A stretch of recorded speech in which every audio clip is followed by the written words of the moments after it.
Hello friends, educational मंत्रा 4.0 में आपका स्वागत है।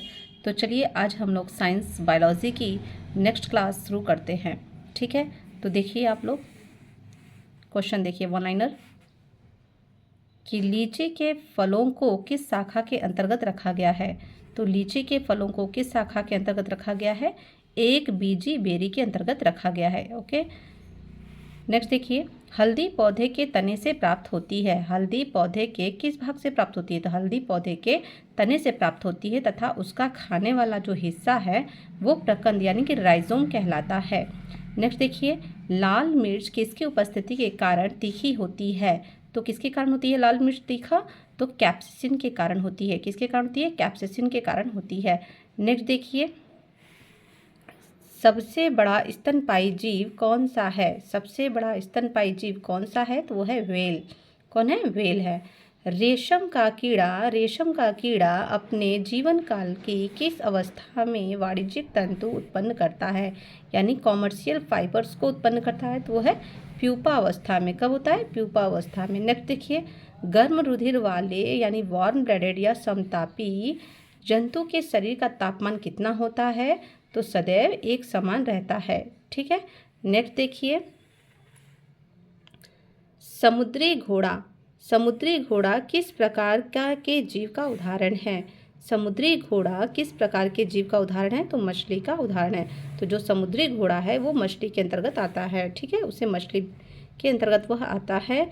नेक्स्ट देखिए, वह कौन सा स्तनपायी है जो अंडे देता है बच्चे नहीं? तो वो है एकिडना। कौन है? एकिडना। जानने की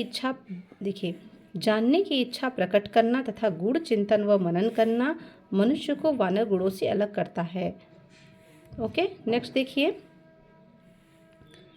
मानव शरीर में पाई जाने वाली सबसे छोटी कोशिका कौन सी है? तो मानव शरीर में पाई जाने वाली सबसे छोटी कोशिका कौन सी है? तो वो है शुक्राणु, जो पुरुषों में पाई जाती है, और सेरिबेलम की ग्रैन्युल सेल जो है महिलाओं में होती है। ओके, नेक्स्ट देखिए, सील किस वर्ग का प्राणी है? तो सील स्तनपायी है यानी मैमल है। कॉर्क किस पेड़ से प्राप्त होती है? तो जो कॉर्क है वो किस पेड़ से प्राप्त होती है? तो क्वैकर्स से प्राप्त होती है।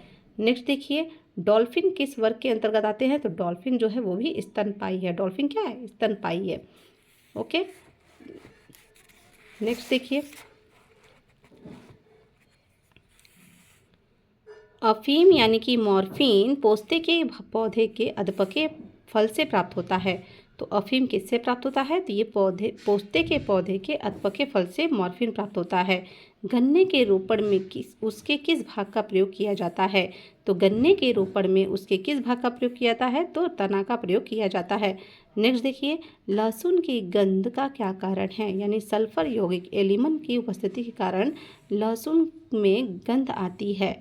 ठीक है, शुष्क जलवायु में अनुकूलित पेड़ पौधों को क्या कहते हैं? शुष्क जलवायु में अनुकूलित पेड़ पौधों को मरुद्भिद कहते हैं। ठीक है, शुष्क वायु में अनुकूलित पेड़ पौधों को क्या कहते हैं? मरुद्भिद।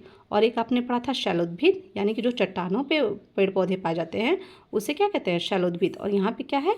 शुष्क जलवायु में अनुकूलित पेड़ पौधों को क्या कहते हैं? मरुद्भिद यानी जीरोफाइट कहते हैं। ठीक है, एक क्वेश्चन और देख लीजिए यहाँ पे, जल एवं स्थल दोनों पर रहने वाले जीवों को उभयचर यानी एम्फीबियन वर्ग के अंतर्गत रखा जाता है। ठीक है, जैसे मेंढक। तो मेंढक क्या है? मेंढक आपका जो मेंढक है वो क्या है? उभयचर है। ओके, नेक्स्ट देखिए,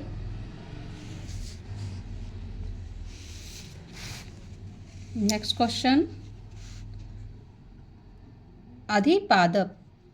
अधिपादप यानी ईपीफाइट्स अन्य पौधों पर क्यों निर्भर रहते हैं?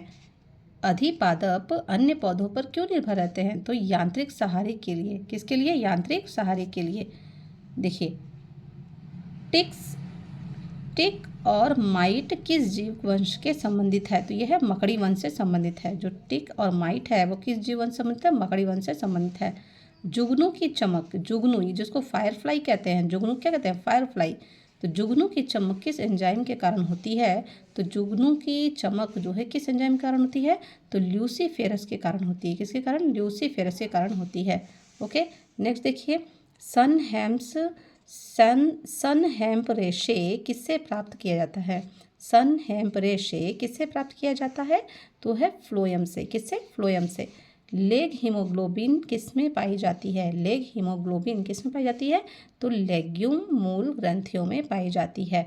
नेक्स्ट देखिए, डार्विन की पुस्तक on the origin of species कब प्रकाशित हुई थी? तो देखिए, ये जो डार्विन की पुस्तक है ना, ये वेरी इंपॉर्टेंट है। ठीक है, पूछता है क्वेश्चन कि on the origin of species किसकी पुस्तक है? तो डार्विन की पुस्तक है। ये यूपी टेट एग्जाम में क्वेश्चन ये पूछा गया था। देखिए, जितने भी कम्पिटिटिव एग्जाम हैं जिसमें साइंस पोर्शन है तो उससे क्वेश्चन आना ही आना है। ठीक है, तो इसीलिए आप लोग जितने भी वन लाइनर सीरीज़ है इसको अच्छे से 3 से 4 बार इस वीडियो को देखिएगा, जिससे ये आपको अच्छे से रिवाइज हो जाए। तो डार्विन की पुस्तक on the origin of species कब प्रकाशित हुई थी? तो वर्ष 1859 में प्रकाशित हुई थी। जैव विकास के पक्ष में किस स्रोत से प्रत्यक्ष प्रमाण प्राप्त होते हैं? तो जीवाश्मों से प्राप्त होते हैं। देखिए, जीवों के उद्विकास यानी इवोल्यूशन के संदर्भ में कौन सा अनुक्रमण सही है? तो सैलामेंडर यानी अजगर कंगारू। ठीक है, जीवों के उद्विकास के संदर्भ में कौन सा अनुक्रमण सही है? तो पहले सैलामेंडर, फिर अजगर, देन कंगारू आते हैं। ठीक है, तो पहले सैलामेंडर का विकास हुआ, उसके बाद अजगर आया, उसके बाद कंगारू का विकास होता है। ठीक है, तो ये जीवों का उद्विकास इवोल्यूशन है हुई। नेक्स्ट देखिए, किन कशेरुकी जीवों में कंकाल पूर्णतः अनुपस्थित होता है? किन कशेरुकी जीवों में कंकाल पूर्णतः अनुपस्थित होता है, जिसमें कंकाल नहीं पाए जाते हैं? तो कौन है वो? सरीसृप यानी कि रेप्टिलिया। क्या है? रेप्टिलिया में कंकाल पूर्णतः अनुपस्थित होते हैं। ठीक है, नेक्स्ट देखिए, कॉकरोच और सिल्वर फिश के में किस प्रकार की परिसंचरण तंत्र पाया जाता है? कॉकरोच और सिल्वर फिश में किस प्रकार का परिसंचरण तंत्र यानी सर्कुलेटरी सिस्टम पाया जाता है? तो खुला परिसंचरण तंत्र होता है, यानी कि ओपन सर्कुलेटरी सिस्टम होता है। नेक्स्ट देखिए, स्तनपायी भ्रूण के उत्सर्जनीय उत्पाद किसके द्वारा बाहर उत्सर्जित किए जाते हैं? जो स्तनपायी भ्रूण हैं उनके उत्सर्जनीय जो उत्पाद होते हैं वो किसके द्वारा बाहर उत्सर्जित किए जाते हैं? तो अपरा के द्वारा यानी कि प्लेसेंटा के द्वारा बाहर किए जाते हैं। नेक्स्ट, चमगादड़ कैसा प्राणी है? तो जो चमगादड़ है वो नियत तापी है, वार्म ब्लडेड है। चमगादड़ कैसा प्राणी है? तो वार्म ब्लडेड यानी कि नियत तापी है। नेक्स्ट देखिए, विज्ञान की पैलियोंटोलॉजी नामक शाखा के अंतर्गत जीवाश्मों यानी फॉसिल्स का अध्ययन किया जाता है। तो फॉसिल्स के अध्ययन को क्या कहते हैं? फॉसिल्स के अध्ययन को क्या कहते हैं? पैलियोओंटोलॉजी कहते हैं। ठीक है, सबसे बड़ा पक्षी जो तेज गति से दौड़ सकता है परंतु उड़ नहीं सकता, तो वह शुतुरमुर्ग। देखिए, शुतुरमुर्ग सबसे बड़ा पक्षी तो है, ये तेज गति से दौड़ सकता है। सबसे बड़ा पक्षी जो तेज गति से दौड़ सकता है, ये दौड़ सकता है परंतु उड़ नहीं सकता, वो है शुतुरमुर्ग। नेक्स्ट देखिए, नमक युक्त मिट्टी में उगने वाले पादप हेलोफाइट्स कहलाते हैं। नमक युक्त मिट्टी में उगने वाले पादप हेलोफाइट्स कहलाते हैं। ठीक है, नेक्स्ट देखिए, एंट अमीबा हिस्टोलिटिका नामक परजीवी मानव के किस अंग में पाया जाता है? एंट अमीबा हिस्टोलिटिका नामक परजीवी मानव के किस अंग में पाया जाता है? तो वो है मानव की आंत में पाया जाता है, जिसका नाम है एंट अमीबा हिस्टोलिटिका। ये एक परजीवी होता है जो मानव की आंत में पाया जाता है। नेक्स्ट देखिए, लिग्निन नामक पदार्थ जमा रहता है। तो लिग्निन नामक पदार्थ कहाँ जमा रहता है? जाइलम ऊतक पर निर्भर रहता है। डीएनए संश्लेषण तथा हिस्टोन प्रोटीन कोशिका चक्र की किस अवस्था में बनते हैं? डीएनए संश्लेषण तथा हिस्टोन प्रोटीन कोशिका चक्र की किस अवस्था में बनते हैं? तो यह एस अवस्था में बनते हैं। एस, ठीक है, तो एस अवस्था में बनते हैं, एस प्रावस्था में बनते हैं, वही बात है। नेक्स्ट देखिए, नेक्स्ट क्वेश्चन कि डूबने से हुई मृत्यु का पता लगाने में किस जीव का महत्व है? डूबने से हुई मृत्यु का पता लगाने में किस जीव का महत्व है? तो डायटम। किसका महत्व है? डायटम। नेक्स्ट देखिए, पपीते का पीला किस कारण होता है? पपीते का जो पीला रंग होता है वो किस कारण होता है? तो पपीते का जो पीला रंग है किसके कारण होता है? कैरिका जैंथिन की उपस्थिति के कारण पपीते का रंग जो है वो पीला होता है। याद रखिएगा, कैरिका जैंथिन की उपस्थिति के कारण ऐसा होता है। नेक्स्ट देखिए, नेक्स्ट देखिए, पौधे के किस भाग से हल्दी प्राप्त होती है? तो पौधे के किस भाग से हल्दी प्राप्त होती है? तो तने से हल्दी प्राप्त होती है। ठीक है, किस शैवाल से आयोडीन का निर्माण होता है? तो किस शैवाल से आयोडीन निर्माण होता है? तो लैमिनेरिया नामक शैवाल से आयोडीन का निर्माण होता है। और ये कैसी शैवाल होती है?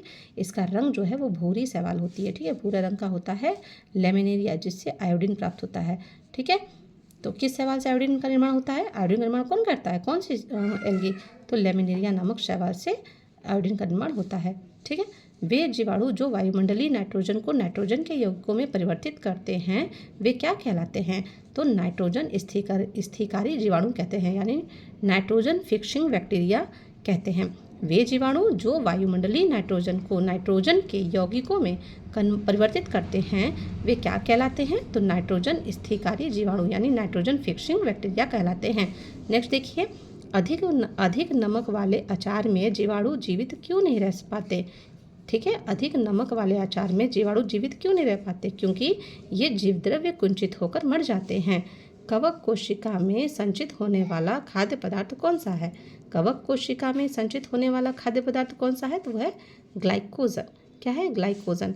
तालाबों और कुओं में किस जंतु को छोड़ने से मच्छरों को नियंत्रित करने में मदद मिलती है? तो यह गैम्बूशिया फिश होता है। ठीक है। बिस्फेनॉल ए BPA क्या है? तो खाद्य संवेष्टन सामग्री के विकास के लिए प्रयोग में लाया जाने वाला रसायन है।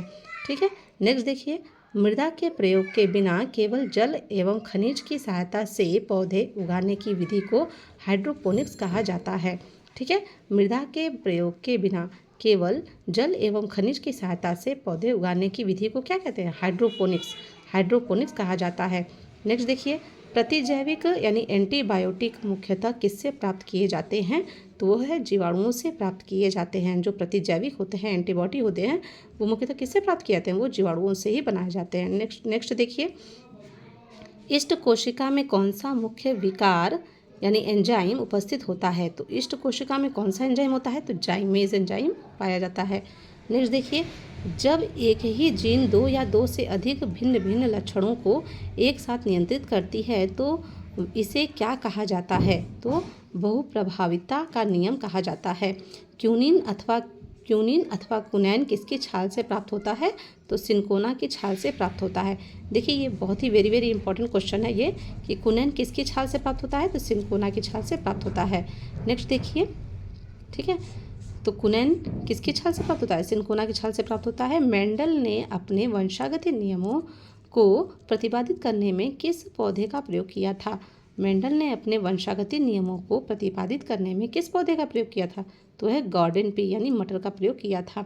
नेक्स्ट देखिए, ग्रेगर जॉन मेंडल 1882 से 1884 ईस्वी को आधुनिक आनुवंशिकी का जनक यानी फादर ऑफ मॉडर्न जेनेटिक्स कहा जाता है।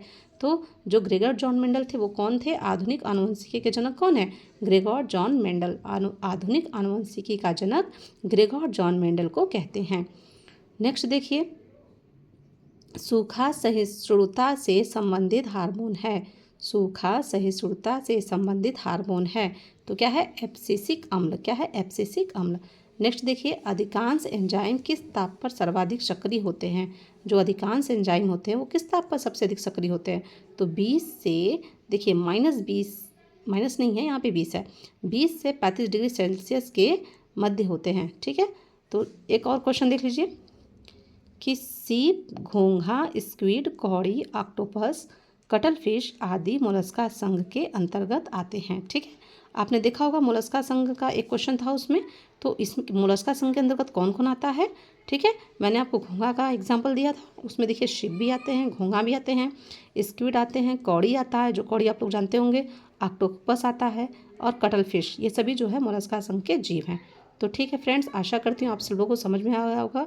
अगर ये सेशन आप लोग को अच्छा लगा हो तो प्लीज़ लाइक करें और सब्सक्राइब करें। ओके। नेक्स्ट क्लास जो है वो आगे की वीडियो में होगी। Okay, thank you very much.